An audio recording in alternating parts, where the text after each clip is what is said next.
We're going to talk about etiquette and dress. That would be chapter 4 in the version of the book that I am using. It may not be the same chapter number, but just look for the chapter on etiquette and dress.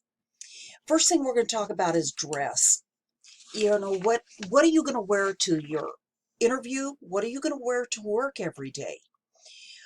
Well, how do you know what to wear to your interview?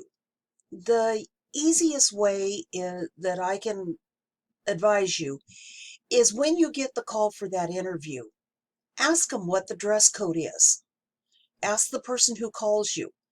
If that does not work, then what you need to do is just overdress a little bit. If you're going for a job as an auto mechanic, you don't need to wear a shirt and tie, but just have clean clothes and see how it is when you get there. You'll know pretty much from that. But the big clue is on your first day of work, you should get something telling you the dress code. So it is always a company's dress code that is going to tell you what's good.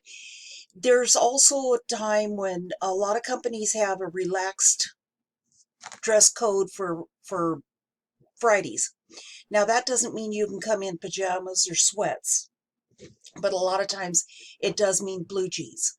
So if they say relaxed dress, you may want to clarify it to see what they mean by that.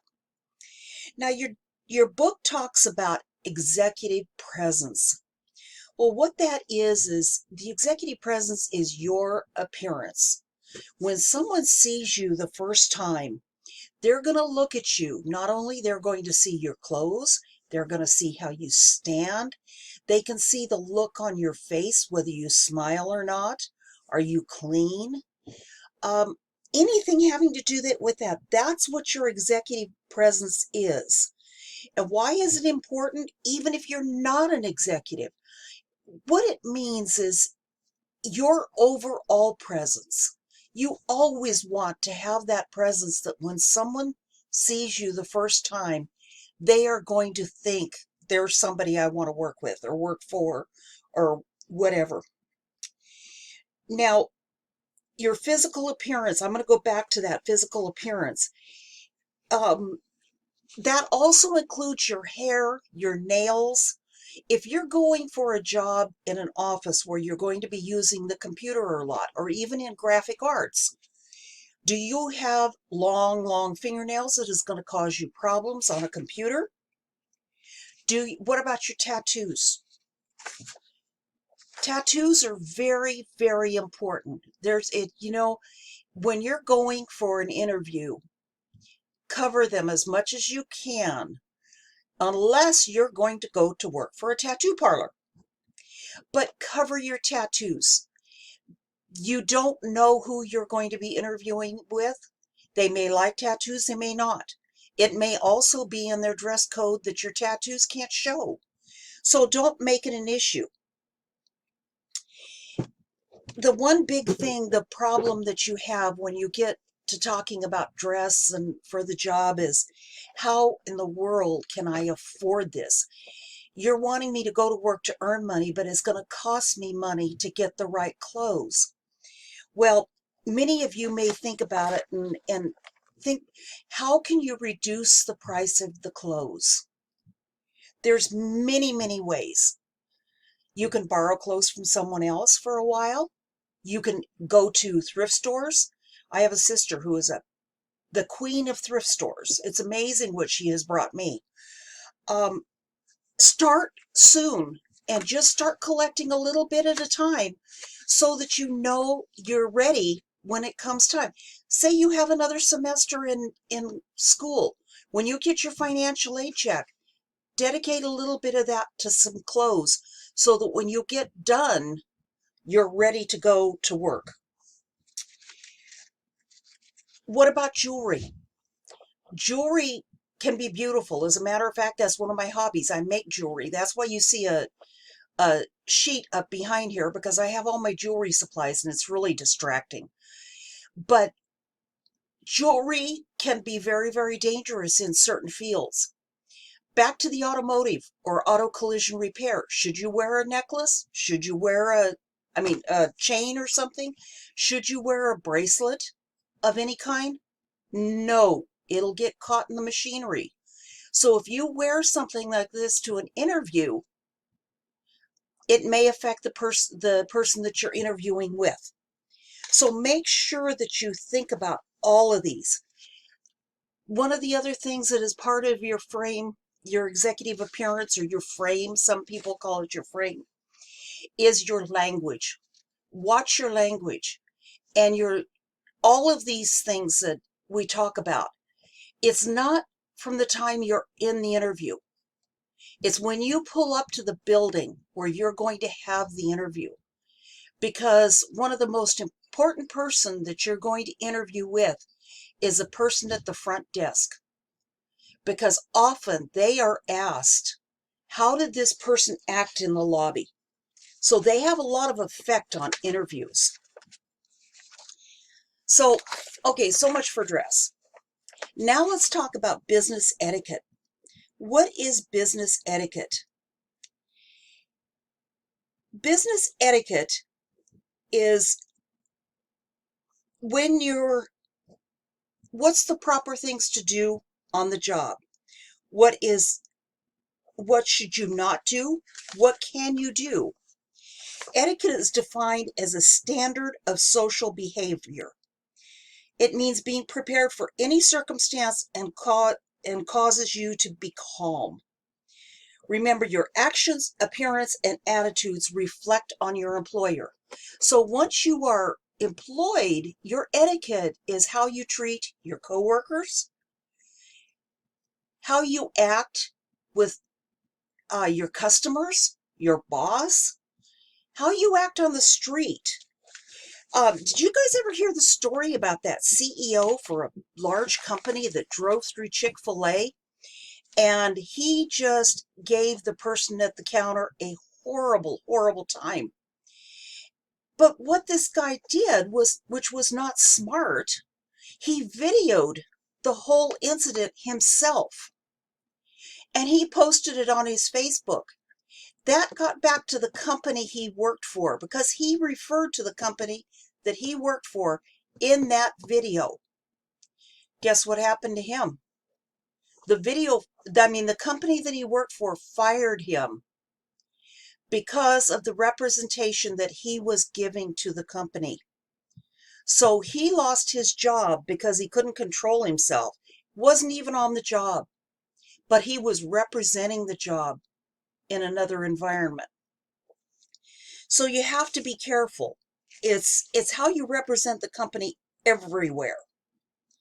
So what you need to do, you have good experience with people, bad experiences with people that are representing the company. So think about a few of those, and think about it the next time you go to a store and say, how did that person really represent the company?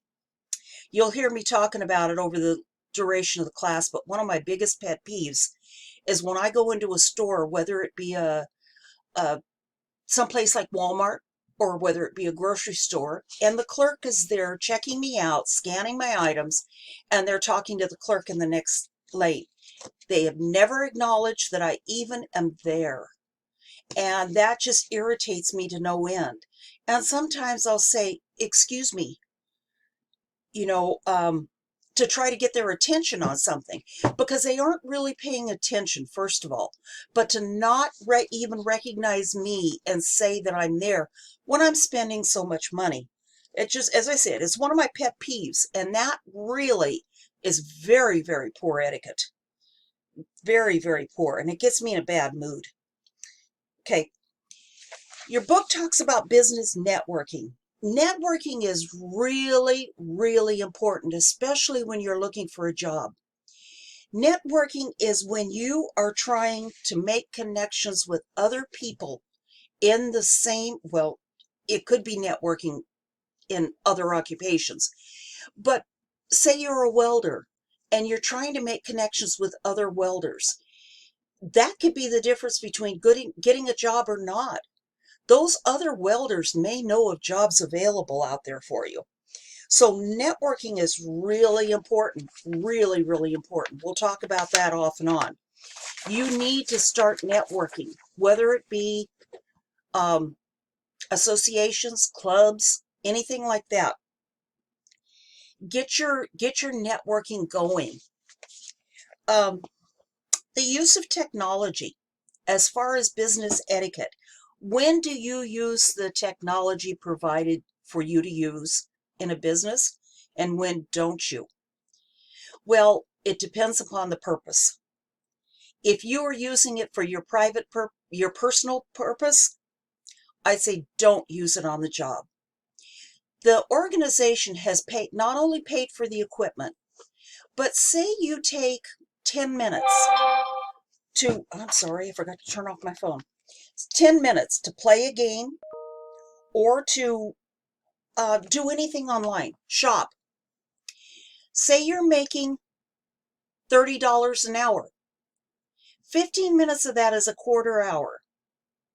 That costs the company $7.50 plus all of your benefits, plus the lack of work that you got done. That doesn't seem like a whole lot.